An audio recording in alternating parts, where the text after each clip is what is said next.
I'm broke the boss, I flipped the script. Super Trucker Podcast got me fully equipped. Left the noise behind, now I'm stacking green. Voyager Nation made me live the dream. Knowing when to let go is so important to the bottom line, guys. So owner-operators, check this out. We actually have a guy who called in today. Pretty good dude, but I'm not sure his business plan is as good as he is. He's actually has a truck, a glider, and the engine's a 97.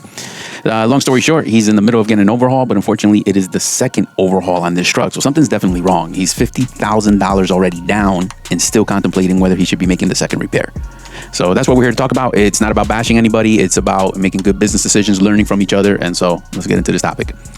Yeah, so like, you know, none of us two are mechanics. So I never done overhaul in the truck myself. Have you? No, I have not. So like, I assume it's, you know, pretty complex. I had only one truck that on my fleet, like that I owned, that had an overhaul done to it. But that's only one. I wasn't the driver at that point in time. I don't think it was worth it now that I'm looking back. However, I know some people, like for example, Stefan, the guy from Colorado. Yeah. He's been with the company probably like 15 years. Some shit Yeah, like yeah, that. it's a long time, yeah. And I remember like on his, I think year 2 maybe, his engine blew up. And I kind of, because he's from Colorado and the engine blew up near Chicago, and I knew some people in Chicago, so I hooked him up. Never gonna do that again, even though I understand what exactly happened. Okay. So pretty much, you know, I would assume he probably tried to save as much money as possible on that overhaul, and the mechanic was, you know, like mechanic recommended by me, so he's gonna work with you. He's not gonna be just no, we're doing either this package or that package. He was probably allowing Stefan to make a lot of decisions. I actually thought that an overhaul was like, I didn't know there's levels to that shit. I thought it was like, you go all in, we're changing everything. No. Like, especially if you like, and this is, I think, where people run into the problems, man. You know, like, first of all, a lot of times we cannot tell you what exactly we're gonna find once we're gonna pop it open. Okay. So usually when you start overhaul, depends on how old is the engine. Mm-hmm. We can say, you know, it may be from $10,000 all the way to like $20,000. Damn, shit. Depends on what's wrong. Yeah, but that's a big spread, man. It is, but it depends on what's wrong. So, in my opinion, if you already popping that boy open, just get it done. Yeah, I agree with that. However, you know, like, it's easy to say that, but that's your money. We're talking about $25,000 or so, and that's a lot of times it's not getting no financing. Yeah. So, you know, like when you're in that situation, you know, you think like, man, if I can get it out of the shop for $10,000 and, you know, give me a little bit more time and then I'll see what's up. That's just the reality. So we can fantasize all we want. At the end of the day, that's a reality. So that's my speculation. I don't know the facts, but because I know the mechanic and I know Stefan, obviously, man, Stefan drilled my freaking brains out for that shit. Like, he said, like, I'm not blaming you, man, but man, like, I had this bad experience. And I kind of know because he was not experienced at that point in time. Yeah. And because I know the mechanic, I know exactly how it went. The mechanic was just trying to be helpful. And because he was trying to be helpful, instead of giving him no options, Too many options. he gave him too many options. He said, like, look, that seal, like, or I'm just paraphrasing, maybe it wasn't sealed, but this part is still good. This part, you gotta do it. That's not an option. Instead of just, you know, saying like, hey, we have like different levels. Pick one. This is the bare minimum that you need. This is the maximum that you need. He was very, very open working with him because I know the guy also personally. So he was trying to help Stefan. Yeah. And what happened because of that? Everybody got hurt. Some items didn't get replaced. And then because now you have brand new thing next to worn up thing, it caused some problems. And then hey, you should have told me. I would have changed it. And Yes.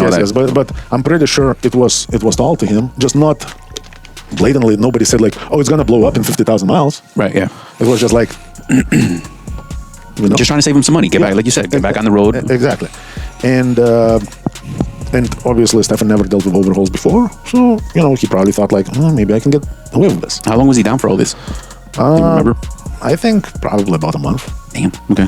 Yeah. So even that, it's a lengthy process, no matter what. No, but again, like depends on where you're going. You can be in and out probably within a week, maybe 10 days. Okay. If the money is not a problem, if you're taking it to a dealership, if we can take you right in, we can probably get it done. Money walks. Sometimes the engines are being shipped to do overhaul and then brought back and reinstalled. In many cases, I wouldn't even wait then because you sell your engine as a. But is Stefan still driving that same truck, or that's a different truck? Yeah. Like several months ago, he came by the office. Yeah. And we were talking out there, and I'm like, man, like somehow I asked him, like, is that different truck or that's the same truck? And he's like, man, that's the same truck. He's like, that's the same truck I started with you guys. So he blew your brains out, and then He blew my brains out, and then he went to his people in Colorado and got it done, and I guess been running ever since. Oh man, look at that. So 2 overhauls later, he better be running, right? Yeah, for sure. I mean, that's why you have to do it. I don't know. I just think like I don't know. I don't know why the purpose of this guy having a glider, and I just think, man, that's $50,000, and you could have done so much more with that. And I get it, it's tough, but it's $50,000 he didn't have anyway. Well, this is how I look at those things. Like back when I was young, I always wanted to have that forever car. Like something simple, no electronics, something bare bones, right? And I thought, man, I just need this simple car that's never gonna break because it's gonna be so simple. But now, when you think about it, just imagine one of those like super simple cars right now. Is it really still the car that you want to drive?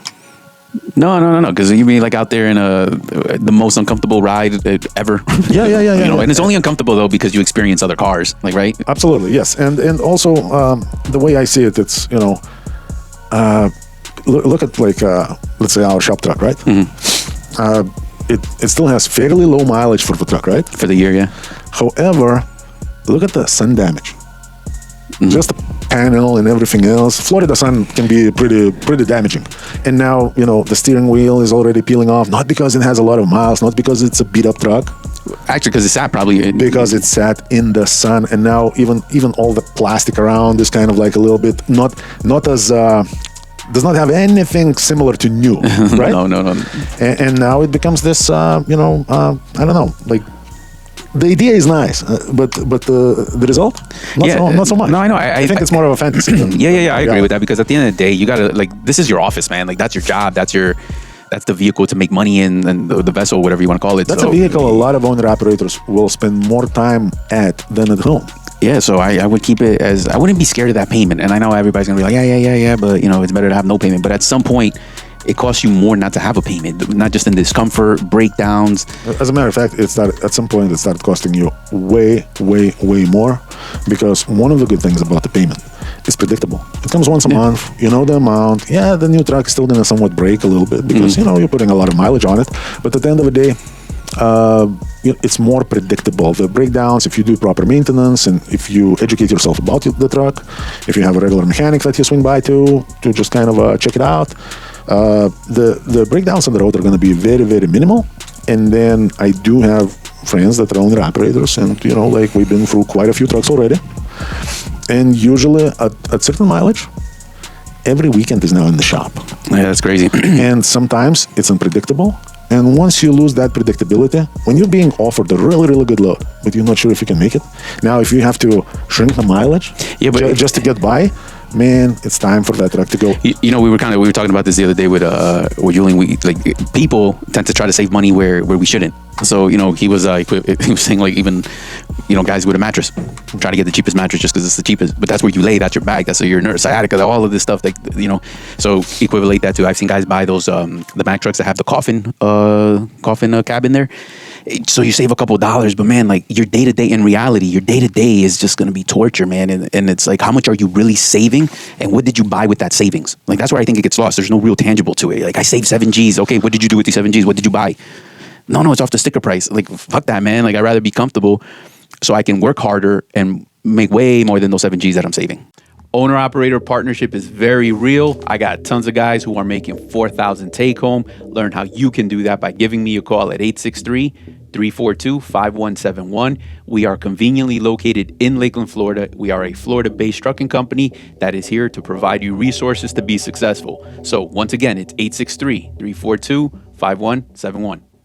Yeah, because look, I think a lot of people, fall in love with those, trucks that you described, because we kind of look exotic, we look classic, right? But at the end of the day, man, there is nothing better than a normal double bunk truck something conventional like Freightliner, Cascadia, Volvo, International, like Kenworth, Peterbilt, you name it, like normal modern truck, that you don't feel like you're sitting in the box, and the fantasy that this super simple truck exists. It doesn't, because if it's a newer truck, which you should have, unless you're a mechanic yourself, and then you do you, because you obviously understand better than me. I think the fantasy is that, these are forever trucks. They never break. Like, how many times I've seen the, let's say, short videos like on YouTube, Facebook, when somebody is interviewing the driver in some long nose speed, like, hey, how many miles you got on this? And the guy says 4 million miles. How many? Like, is that original mileage? He's like, no, I had like so many overhauls, or I had an engine swaps, stuff like this. And we want to make it seem like the only thing that happens there is an engine swap.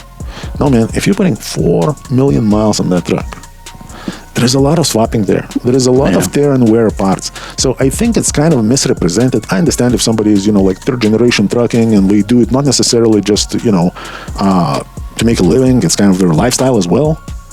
It's fine. But Yeah, but even if it is some kind of lifestyle, man, the market would have to be so in my favor.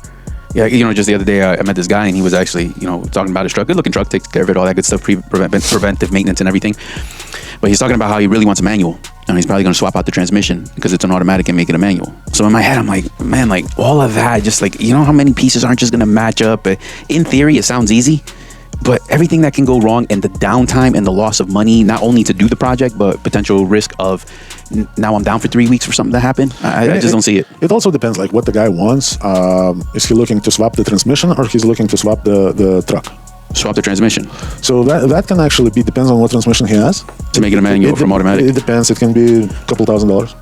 It's not necessarily have to be very expensive. However, I wouldn't do it. I maybe drove a automatic truck for a very short period of time. Most of my trucks was always manual, because I'm an old school. Like back in the day, the automatic. Yeah, but I'm not fighting that. I'm saying if you're going to get a manual, I would just rather sell that and buy a manual. I would just rather stick to the automatic. Well, I mean, already this guy, like, he has it in for one, so I would just not do all that swapping, even for resale value. I mean, how many people are... No, because it's harder to sell a truck like this. Also, if you are, let's say, growth-minded, just imagine this. Now you decide, I'm going to get a second truck, and I'm going to put the driver in my current truck.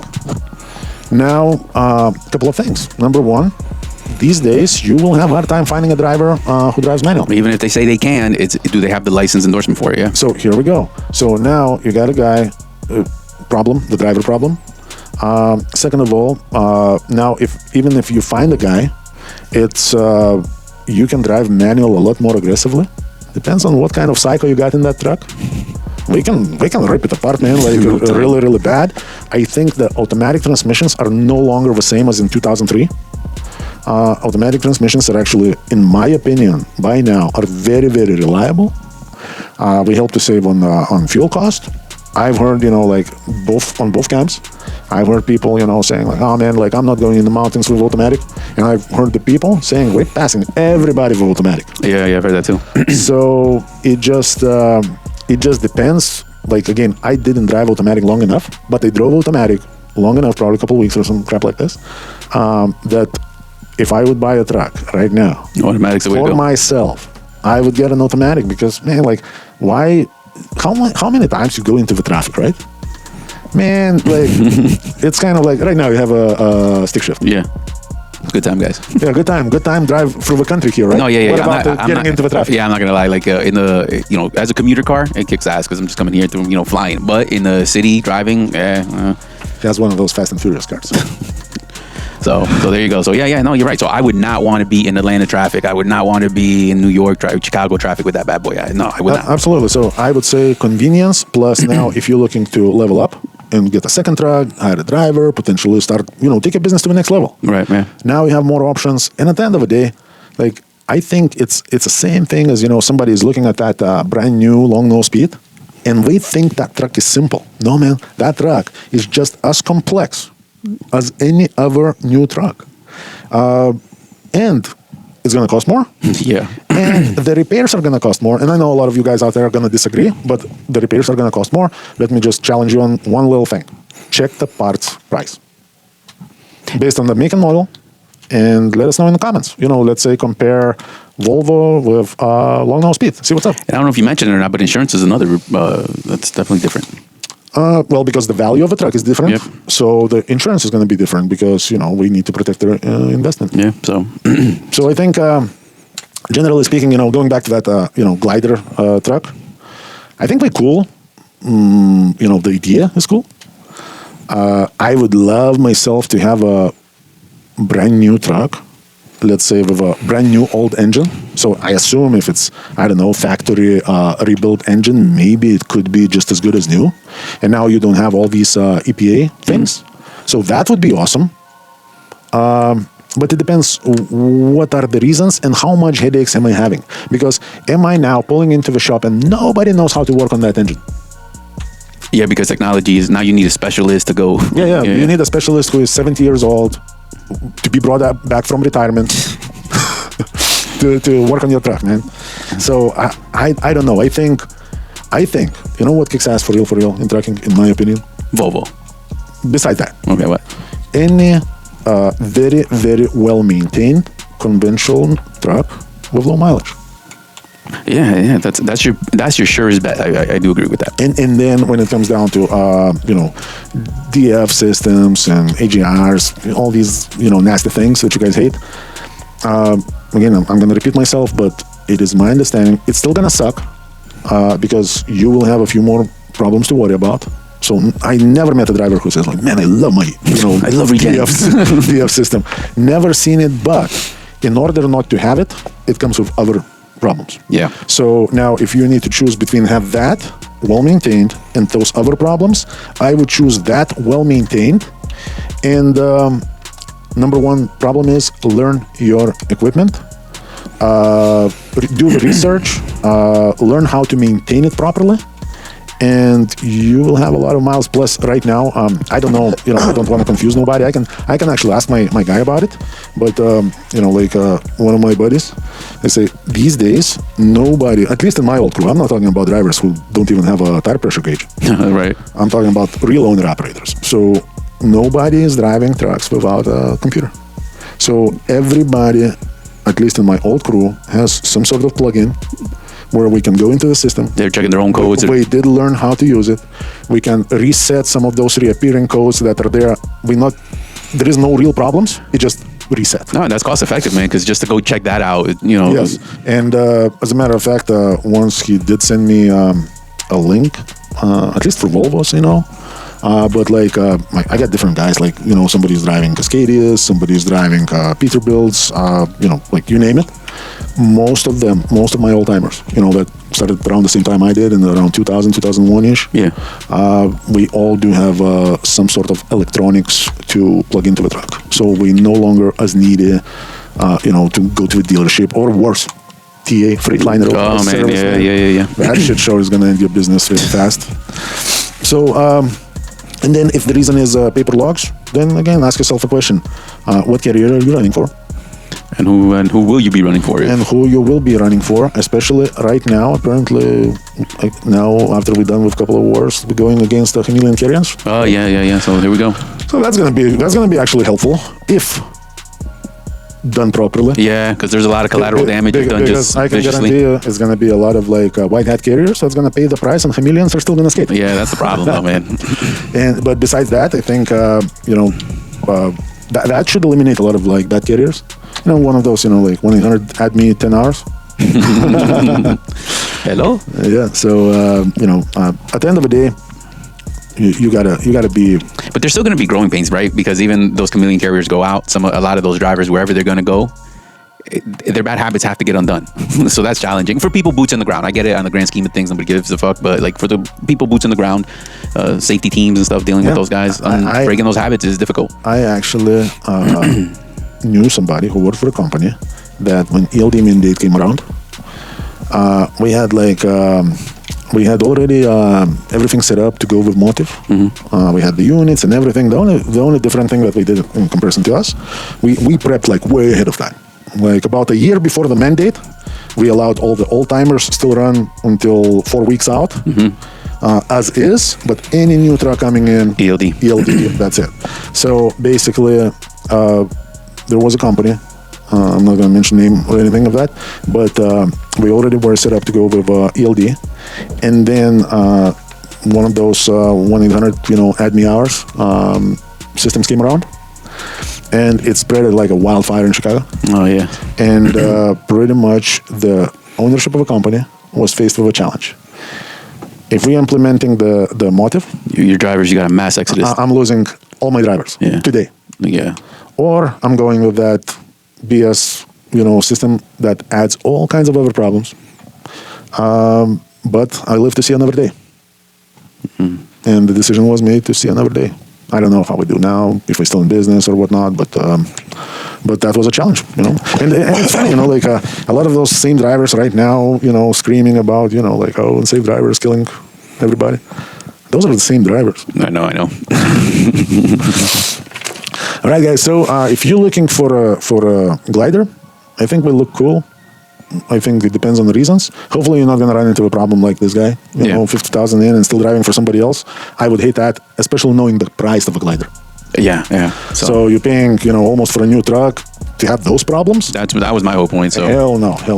So be safe out there. I would say stick to normal trucks, learn the new technology, and hopefully you're going to do well, because I actually know more people that done what I'm saying right now, and we did well, versus the people that try to reinvent the wheel.